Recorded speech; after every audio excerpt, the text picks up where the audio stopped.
Who here in the room grows blackberries? Anybody? Yeah? Oh, good. All right, that's like as many hands as I've seen go up in a meeting. If you don't, you probably should. That's kind of what I think. Of the caneberries, or if you include blueberries, blackberries, and raspberries, some of the new blackberry varieties that are coming out are just very impressive. They seem to do very well here in Maryland, and I'll be talking about specifically and only thornless cultivars and production methods that work here in Maryland. And I'm Haley Sater. I'm the ag agent down in Wicomico County. But I do a lot of small fruit work and some vegetable work and some other stuff too. Okay, so we are not really a big player in blackberry production. When you look at national, like total national production, you can see Maryland here. We're very small compared to Oregon and California, but that means that most of the blackberries that are grown here are being sold fresh market. I don't think, are any of you guys doing wholesale with your blackberries?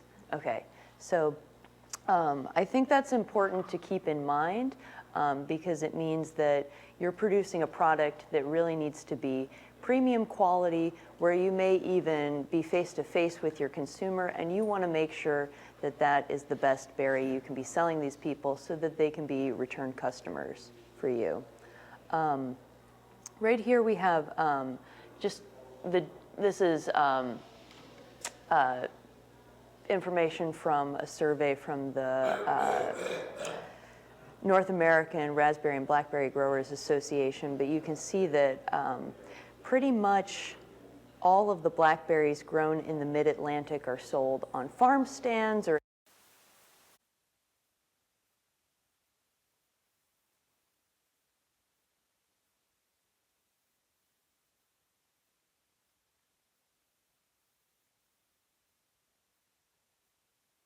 very interesting, especially if you're wondering how you should be pricing your product. So at farm stands, the average people are selling a pound of blackberries for is $6.61, or if you're doing a U-pick, $4.70. At a farm market, $6 a pound. And then if you're doing small scale wholesale, then $4.27 a pound. So pretty high prices. And then for processing, obviously that's a lot lower, $2.83. But those are about the price ranges you can expect for blackberries in this region. So here I'm just moving into thornless cultivars. You should have a fact sheet in your book, and I can see some of you guys have it out, that has this maturity chart for a whole bunch of the thornless blackberries. These are pretty much, these have almost, yeah, I think these have all of the thornless blackberries that I know of that are really being grown across the U.S. A large number of these varieties are coming from the University of Arkansas's blackberry breeding program. Some of them are coming out of Oregon, and it's pretty easy to tell where a cultivar comes from because all of the ones you see that have Native American names, those are all from University of Arkansas. The ones that have what I call space names or sky names, those are all coming from Oregon. And then you have a couple of exceptions like Vaughn, that's an older variety out of North Carolina, and so is Hull. And then Triple Crown and Chester, if you grow blackberries, you're familiar with these. These are older varieties that are significantly later than most of the new varieties that have come out that are thornless. And then on the bottom of this chart, we've got the primocane fruiting cultivars. How many of you grow primocane fruiting cultivars, since so many of you? Okay, I see a couple hands. Yeah, the impression I get from growers is that you might grow a couple primocane fruiting cultivars, but that the yields really aren't there to make them make sense. I mean, I don't know if that's true so much for you, but I mean, is there a reason you guys don't grow primocane fruiting cultivars? Okay. Well, they're similar to the floricane fruiting, except that you're going to get that fall crop. One of the concerns I have with the fall crop is that that's when your spotted wing Drosophila pressure is really high. So, I mean, that's a big issue. Also, that maybe consumers aren't expecting blackberries later in the season is another reason I've heard why people don't grow them. But with the primocane fruiting varieties, you get an earlier floricane crop, at least with some like Freedom. Okay, so here's another list of some of the thornless upright or semi-upright cultivars. These are the ones that are going to require much less training. So these are going to be less labor intensive. You're still going to need a trellis for all of these varieties. There are a couple of Arkansas ones that are almost so upright that you could maybe get away without a trellis. But for the most part, these varieties are going to require structure. They're just not going to require as much training as a trailing variety. And so I just want to point out the ones in purple here have improved flavor, but really mostly they have higher bricks. Some of them have some light aromatic compounds, but I think these are a good choice for those of you that want to bring consumers out because you have a better product than what they can get in the grocery store. And then the primocane fruiting are in green. So I wanted to highlight a couple of the new varieties in case you have or have not seen them, just to give you an idea what you might want to replant with. Immaculate is the newest variety that just was released from the University of Arkansas. There's a new breeder there to replace John Clark.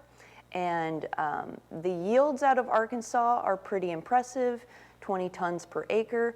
We'll see if we can get that here. I do not have this in the ground yet, but I would like to put it into our trials. It has the same plant characteristic that Ponca has, with kind of shortened inner nodes. So it's very upright. It makes almost a more compact plant. It's not going to be kind of as wild and vigorous as you think of a blackberry because of these shortened inner nodes. This is one of the latest blackberries that Arkansas has released in a while. So if you're looking for something that's going to be later than pretty much all of Arkansas's other varieties, this would be a good choice. The berries are about 7.4 grams on average. It has pretty high bricks. Anything above 10 is pretty good here or in Arkansas. In Oregon, they can get a little bit higher bricks. There's a little bit less stress and less heat. And this is supposed to have light aromatics and good firmness. Now, I have to say, I have not grown this variety yet because it really did just come out like last year. So I have to get the plants to put it into our trials. But I hear it's similar to Ponca. Cotto is one of the other new Arkansas varieties that also yields pretty high, around 19 tons per acre under best management practices. And this is kind of a mid-early cultivar. The berries are a little bit larger than, say, Osage, and it's fairly sweet, so it's also got those high bricks over 10%. Has good aromatic characteristics, and then the storage is comparable with Osage or Ouachita, which are both, I mean, in my opinion, pretty good storers. And then Ponca seems to be a favorite among consumers. Are any of you growing Ponca? Yeah. Do you like it? So I'm a home gardener. Okay. And my daughter has a really good palate. She tastes wine, all kinds of stuff. Mm-hmm. And I did a blind taste test. She liked Ponca, and that I grow really weird. I grow a boysenberry too. Okay. And she liked those better than Triple Crown, Primark, all those. She can tell that. Yeah. Yeah, what I have heard from other blackberry growers is if you grow Ponca, consumers will want Ponca. So they will remember this if you have a U-pick. Ponca, again, has that architecture. Well, I'll show you in a picture after this. It's kind of a compact plant with those shortened internodes. It almost doesn't need a trellis, but I would still trellis it for commercial production. It's very early, which is nice, so it's going to be around the same time as Natchez. And then the fruit size is around the same gram weight as Osage, so 7 grams. It's very sweet, low acid. That's what makes it taste so extra sweet, is that low titratable acidity with pretty good aromatic characteristics for a blackberry. Personally, I don't think blackberries are as aromatic as, say, raspberries or blueberries, but Ponca is a pretty good one. And then it also has relatively good storage potential with kind of low reversion. Reversion is when the berry goes from being black when you pick it in the field and kind of turns to red, the drupelets. And you know, we don't like that because consumers don't like that. So here's kind of a picture of Cotto. That has more of a traditional Arkansas architecture, very thick canes. But then when you look at Ponca here, you can just see these leaves are really tight and close together. So getting enough air circulation, if you have a planting of Ponca, is going to be important because it is such a bushy, compact plant. So you definitely don't want to pack, make sure that the planting doesn't get overgrown in a couple of years. So I just want to point that out. Coming out of Oregon recently, I think there's been a push for thornless blackberries and also to integrate some of the genetics that we have on the eastern half of the U.S., and they've been trying to release varieties that can be grown in places other than just Oregon, because traditionally they've been breeding for their own growing, and a lot of that is for processing market. So these are varieties that are considered higher consumer grade. So Galaxy, Eclipse, and Twilight were the first 3 that came out that have been touted as being able to be grown in the rest of the U.S. Galaxy, so I don't have yield numbers yet for Maryland on these cultivars. Check back in with me in a couple of years and we'll have some good numbers based on our plots. But Galaxy kind of yields moderate. It's more of a mid-season cultivar, so it's going to be later than most of the Arkansas varieties. But the fruit size is pretty good, around 8 grams. And it's supposed to have strong aromatic flavors. I tasted it last year, and I mean, I thought it was all right. I thought it was pretty good, but and then it also has good storage life. Eclipse 2 is a moderate yielder. I'm not going to say it's super high yielding here, but I've only seen it 1 year in production. It's a fairly late season cultivar, so or mid to late. And then the average berry size is around 7.5. It has very good flavor and good firmness. So this is going to be a good berry for storage, and then more uniform berries if that's something that you care about or your consumers care about. Twilight among these 3 is going to be the highest yielding. It's also a mid to late season. It's after Eclipse.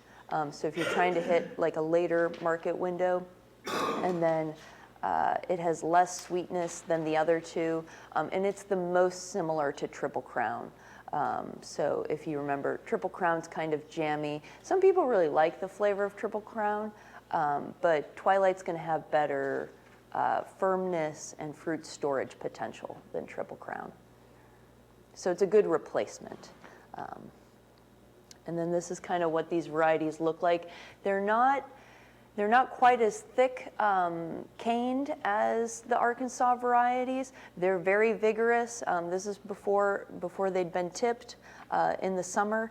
And we just noticed a lot of vigorous growth from Galaxy, but also Twilight. And then the 2 very newest varieties coming from Oregon and the new breeder there are Celestial and Zodiac. And I decided to try these in our trial as well. So Celestial is supposed to be even better than the first 3 in terms of its yield. It is supposed to be more vigorous than Eclipse. I can't really confirm that yet, but it's supposed to have higher heat tolerance, which is going to be very important here in Maryland. Traditionally, Oregon wasn't really breeding for the heat tolerance that we would need here. They now need that there too, but it just wasn't something that they were able to breed for if the conditions weren't there. The berry size is comparable to Osage, so it's a little bit smaller of a berry, but it's sweet and it has high bricks. So if that's something you're looking for, Celestial could be a good choice. And then Zodiac is the one of these 5 new Oregon cultivars that I have some reservations on because A, I consider it to be trailing, even though when I first read about it, I didn't think it was. So it really flops on the ground. And to me, it seems like it's going to need more nitrogen because it is looking the palest and the weakest out of all of the blackberries in our planting. So I think it might be kind of a nitrogen hog. The berries are a little bit smaller, only 5.3 grams. But what I'll say is they had really good aromatics and they were very sweet last year. And it's earlier than most of these other Oregon varieties. And so far here, it has been low yielding. In Oregon, it's supposed to do very well, but we'll see when we have a couple more years of data how it actually turns out. So we're trialing all of these new varieties. These are pretty much the 2 breeding programs that are putting out, I would say, the majority of blackberries that are coming onto market in the US, both Oregon and Arkansas. Now there are a few that get released from North Carolina, but there haven't been any in a couple of years. And then there's one in that fact sheet that came from Mississippi, I believe, that's supposed to have really high heat tolerance, but it's also a trailing variety. So, okay, so because I haven't really covered this yet, most of these varieties that I've been talking about are erect, so they have pretty stiff canes and they grow fairly upright. They still are going to require a trellis, but these trailing varieties, those take a lot more work. You have to clip them onto trellises, you have to train them, and so traditionally the trailing varieties have come out of Oregon, and there's been a push from Arkansas to generate these more upright, erect cultivars. And so why do blackberries need trellises? Well, if you don't have a trellis for blackberries, you're usually going to have massive amounts of growth. The canes are going to fall onto the ground, especially when they're heavy with fruit, and then they will root themselves, which is fine if you want to start a nursery. It's not great if you want to be producing a lot of actual blackberries. And so the challenges that we tend to have with trellising blackberries, and I'm guilty of this too, is letting them grow too vigorously, so having canopy crowding, and then it becomes difficult to manage all the diseases that they get, which, I mean, relative to blueberries or strawberries, I feel like aren't that many, but you can still have diseases, especially if you don't have good air circulation, and then also just picking berries from overly dense canes becomes difficult. So all of your trellises should have these kind of main, all trellises are going to have at least an anchor post, lines that run across, and then a top and a bottom wire. And I'll talk a little bit more about these, but generally your top wire is going to need to be thicker than your bottom wire. Usually we'd use a 12.5 gauge wire for the top of the trellis and a 14 gauge wire for the bottom of the trellis. And I'll talk about a couple of different trellis types and what makes sense for different cultivars. So some of these trailing cultivars that we talked about, and then, well, most of the older Chester and Triple Crown, I consider them trailing cultivars that require a lot more training. Chester probably more than Triple Crown. They can be trained on these 2 wire trellis systems, where you're basically tying the plant and training it, kind of like we do with grapes, onto the trellis itself. These are the cheapest trellises to build, and but they also take the most labor to get the plants up. So some of the cultivars that make sense in this system are Triple Crown, Chester, Zodiac, that new one from Oregon, Sweetie Pie, which is I think from Mississippi, and then Boysen and Columbia Star. Those are both varieties out of Oregon. I have not trialed them here. They're a little bit older varieties. I don't know how well they would work in Maryland. And then of course, there are a lot of older thorny varieties. I'm just not talking about them because I don't know that anybody who's not machine harvesting or really doing large-scale blackberry production wants to mess around with thorny blackberries. I just don't think it makes sense anymore. So I-trellises, these are probably the easiest to build, but they're kind of the least good of blackberry trellises for more upright cultivars. So you just stick 2 straight posts in the ground. You've got roughly 1.5 to 2 foot, 2.5 feet between them, top and bottom wire, and then they're easy to manage. They can hold a fair amount of weight, but the air circulation inside of that trellis is not going to be great. So I'll show you 2 other types of trellises that are going to work a lot better.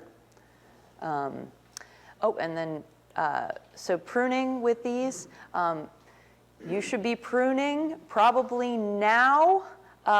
Today actually would be a great day. It's freezing cold for doing the pruning.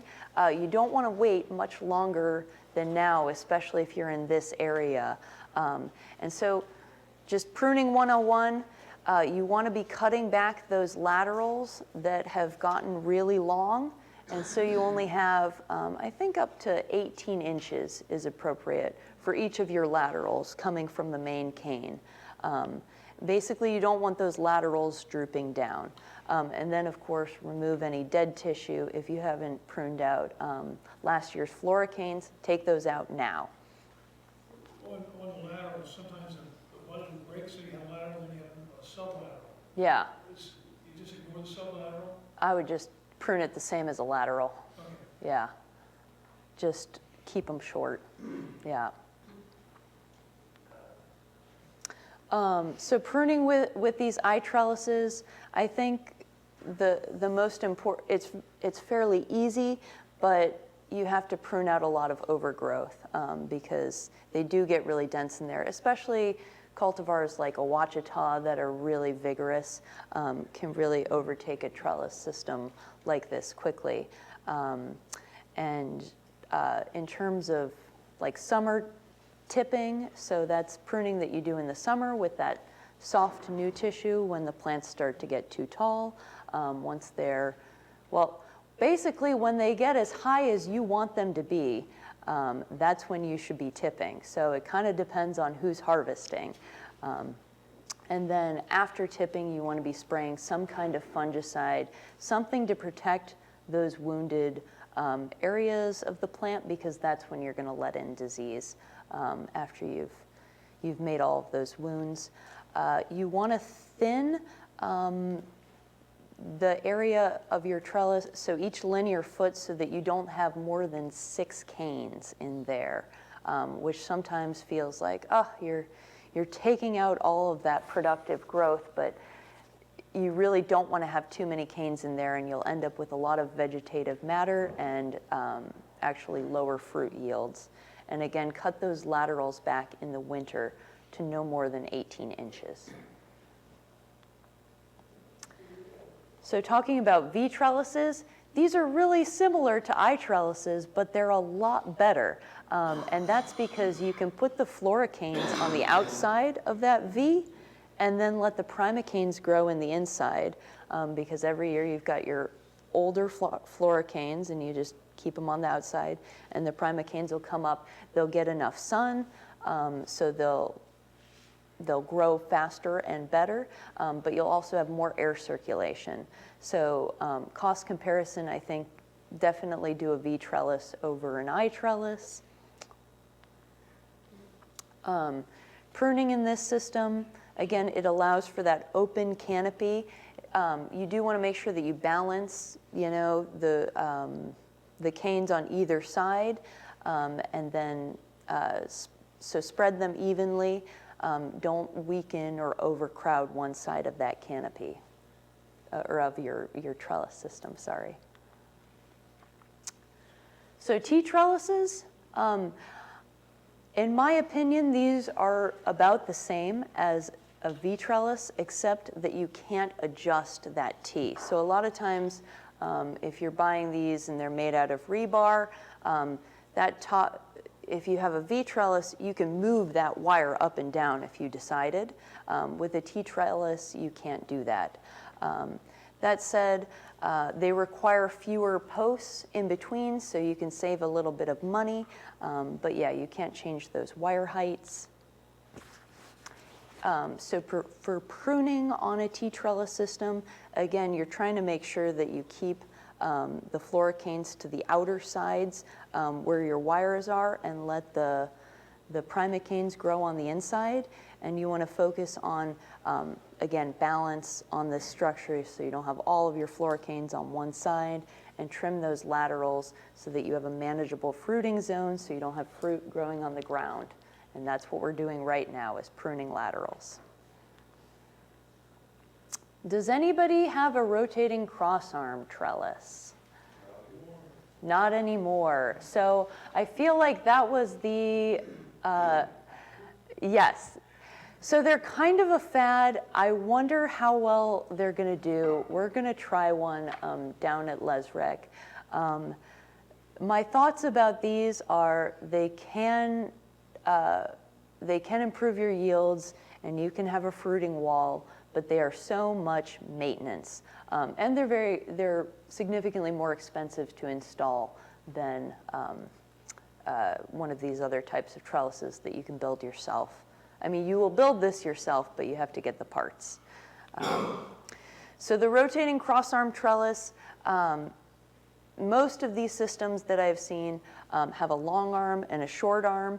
And what you do is you train, the very first year you train the primicanes on the long arm, but then going forward you train them on the short arm. The floricanes end up on the long arm, and then the rows run from east to west, so that during harvest season you can tilt the fruit so that all of the fruit is is facing north and is shaded, so you're going to have less sun scald. So with these systems, you're going to seasonally rotate this. You don't have to rotate it every day, but basically in the winter, you leave it down, and then you can protect them. If you're in maybe Western Maryland and we have those really cold spells, some growers might protect them. I don't think anybody's protecting them here on the Eastern Shore. I don't think we get that cold. But then basically you leave the system like that, so that flowers can develop on this top part somewhere around April.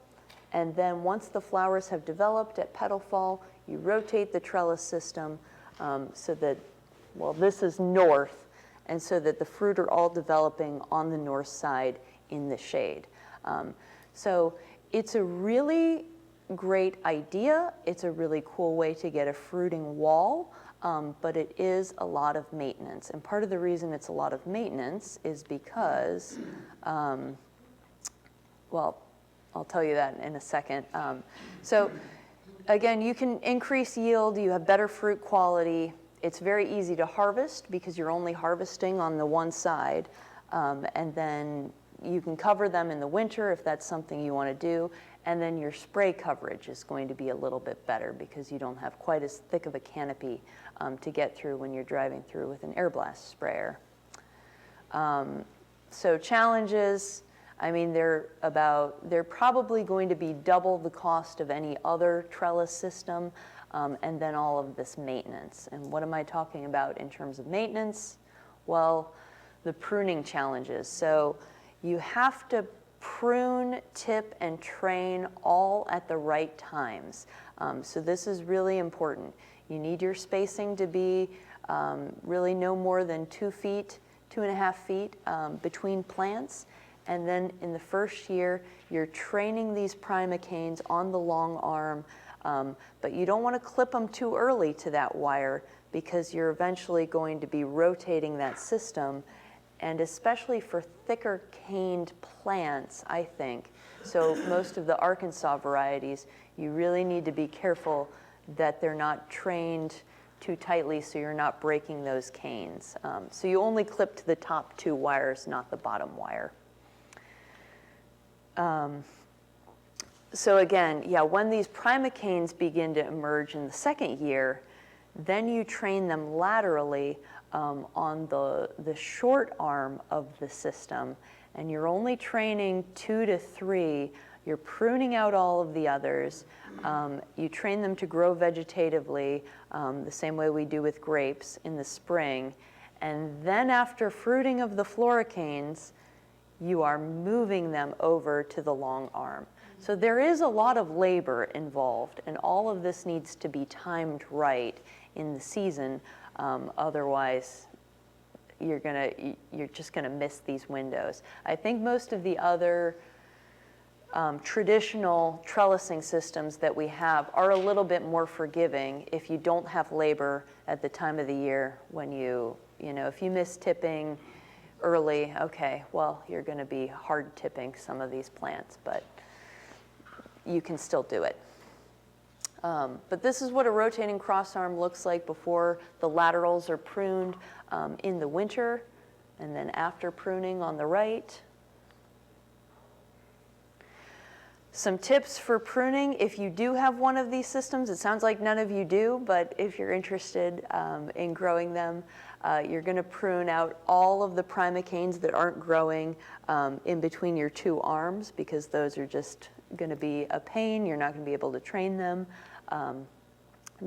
You want to tip the primocanes when they reach the start of the next plant so that they're not growing into each other. So that'd be 2.5 feet to 3 feet. And then the training, you have to do this when the canes are still pliable. This is especially important for like these Arkansas varieties. I don't think I would try this system for something like Ponca or one of the varieties that's more compact with short internodes. I just don't think it would work very well. So those are my thoughts. So just pruning considerations for all these different trellis types.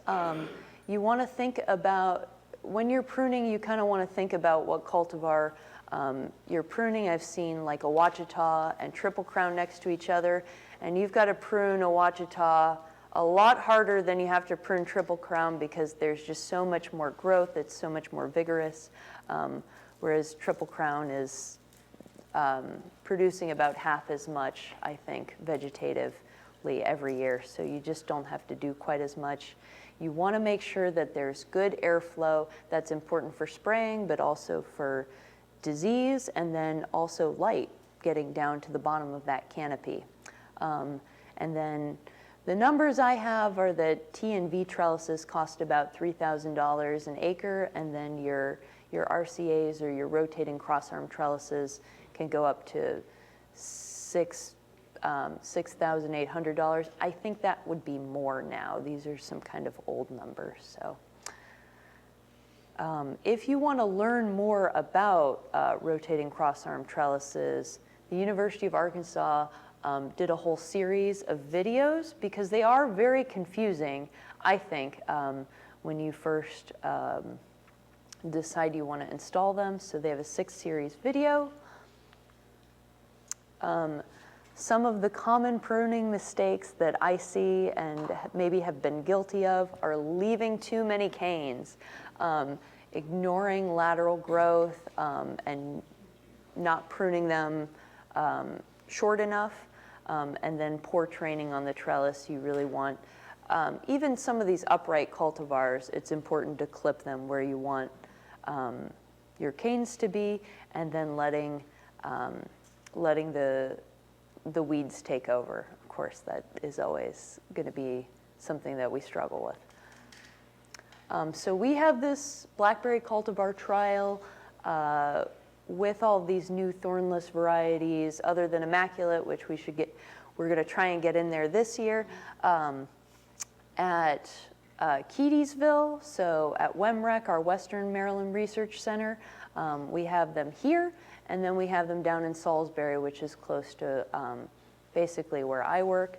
We have very different soils in all of these locations. So at the Y, I think these soils are kind of heavy, but also in Keedysville, they're very heavy. And then at Lesrec, basically, I'm planting into sand. So I think, and we have different management at all of these sites. So we should get an idea how differently these blackberries grow in all of our different soil conditions, but also with different weather for the whole state.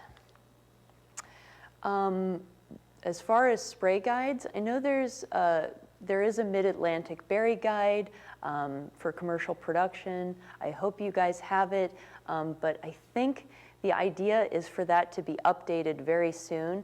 And I would also encourage you to look at your spray schedule or the spray schedule coming from the Southeastern Regional Caneberries Management Guide.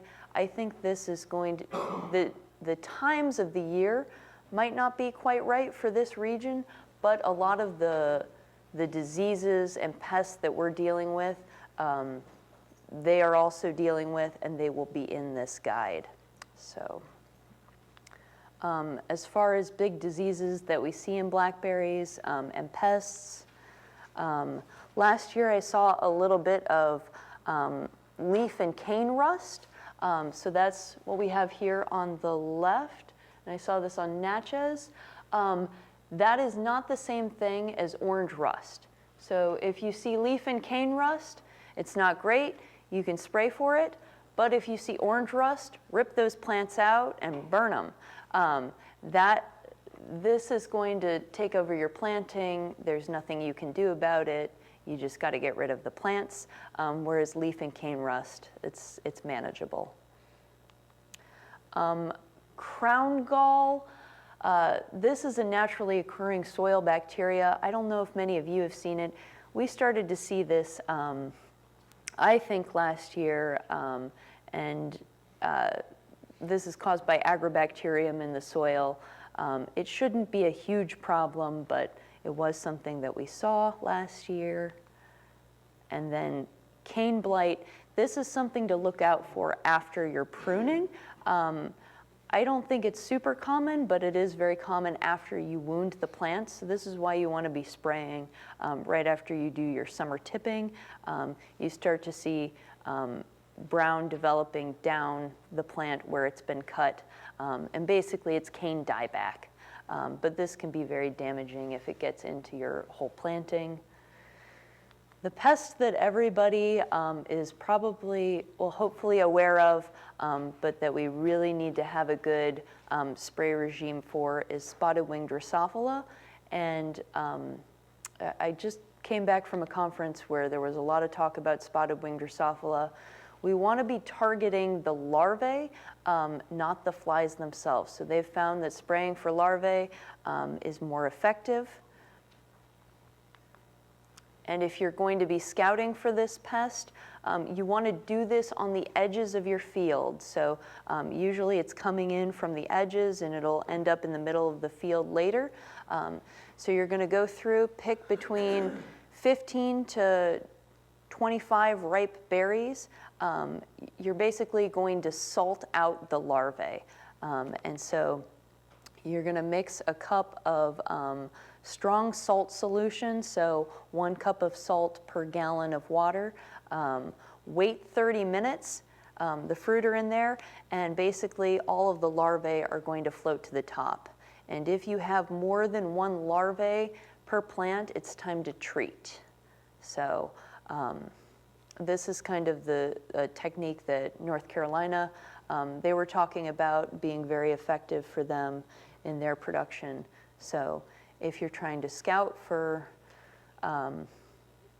for SWD in raspberries, blackberries, or blueberries. This is a technique you can use. What do you mean spray for larvae? Well, Yeah, that was my reaction to what your comment. Spray for larvae. yeah. So I mean, you're spraying for the flies, but you're spraying to prevent the larvae. Mengjun, can you help me out here? I think it's the same thing. I mean, you Yeah. just spray on the fruit. Yeah. Well, would it be To prevent. if you're monitoring your cycles, Mm-hmm. would it be a slightly different? You're preventing the next generation of larvae, I guess is what I mean, So what's your monitoring cue? is the larvae. So the minute Yes. you see larvae, you're in there. Well, and that's why you're doing this fruit sampling, because Okay. just seeing, you know, little fruit flies. You can have traps too, but this is a new, well, not super new, but this is kind of the method that they've seen be the most effective for keeping control of this pest, is what we saw out of North Carolina. It's been our experience when you get a little color on the cherries, from then on, you're spraying for spot ring softwood loaves. Once, hopefully only once a week, sometimes maybe twice a week. Yeah. And so what I remember from this talk that I saw is that basically you're going to be spraying most weeks unless you have a light week. Maybe there was weather that prevented you know, the fly from being very active. And so you could skip a spray if you're seeing very few larvae in the fruit. But Consider few. less than one per fruit, yeah. Yep. So those were the threshold numbers. And I think that is published if you look, that North Carolina put out, North Carolina Extension. No parasitoids for these? There are some parasitoids, but they're not, I think they're all, are they all introduced? Yeah. I think they're all, she's right, She's doing a lot of work with this. yeah, So it's Laura per berry, so if I have yes, 20 berries, I want to see 19. Why are they not 21? yes. I mean, if you saw 19, you might be like, well, that's close enough, let's spray. Yeah, but if you only saw 5. Yep. Okay. I'm really not the expert at pests, but trying to at least stay on top of them in our plantings. So you have one of these 2 fact sheets in your folder, the one about Blackberry cultivars. There's also one if you were starting blackberries from scratch. That is more for growers that have never grown blackberries, but we do have that available on our website. You can print it out for free in this PDF form. And then I just wanted to mention, if you are looking for good places to get blackberries and raspberries, NARBA, or the North American Blackberry Raspberry Association, has a good nursery list on their website where to get plants from. And I know that for our trials, most of our plants came from a relatively new company called Philotech out of North Carolina. Okay, I want to acknowledge the Maryland State Hort Society, who's funded the Blackberry cultivar trials, and another grant project from USDA NIFA. That's our EIP grant, looking at sustainable practices. And then, thank you guys. I'll take any questions at this time. Yeah.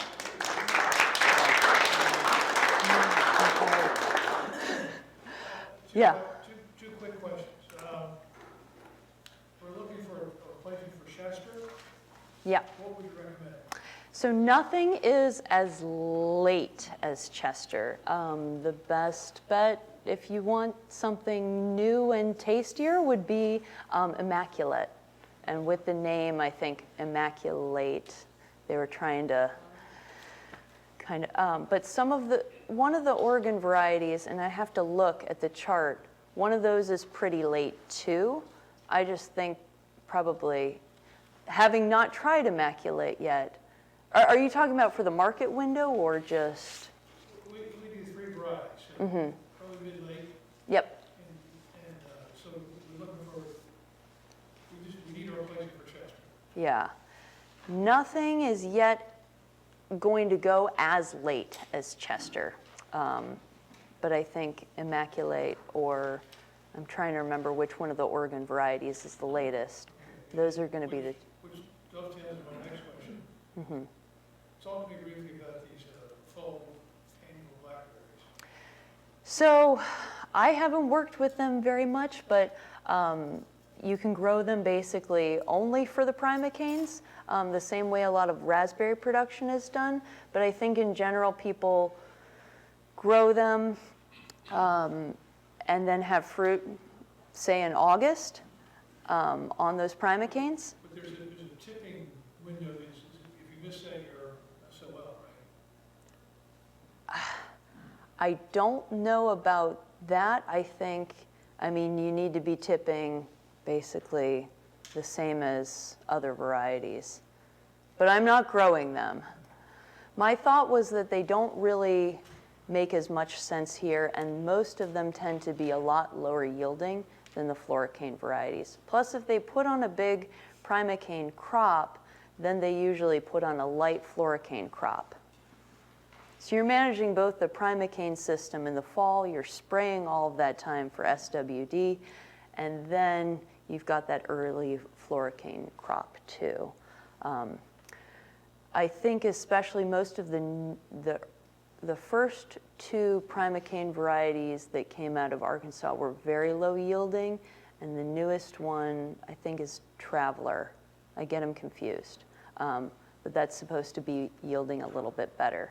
And I think that's part of the reason they weren't being grown, is that they just don't yield the same way the floricane varieties do.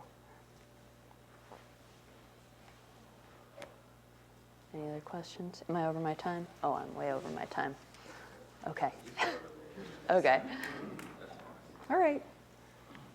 Thank you.